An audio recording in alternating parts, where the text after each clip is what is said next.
Hello and welcome back to the Campus Nights, UCF's InstaScoop. I'm your host, Vanna Sear. Now let's talk about some cool things happening on campus. Last weekend, Marvel's Black Panther hit the box office and had the 5th biggest opening of all time. Did you see it? If you did, check out this article breaking down the science and the fiction of Black Panther. Swipe up to check it out.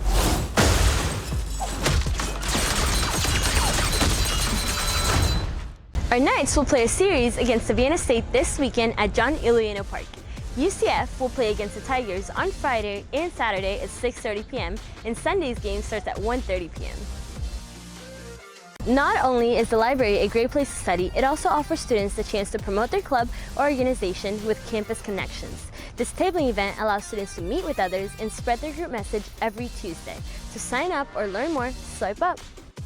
Not sure how to prepare a fully balanced meal? Next Wednesday, Student Health Services will be hosting a cooking class with food harvested right here on campus.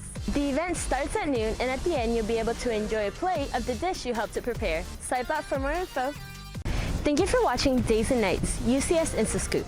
To find out about other events going on campus, swipe up to download the UCF app. Don't forget to share the story with your friends and check out the Campus Nights, UCF student vlog series on YouTube. Bye!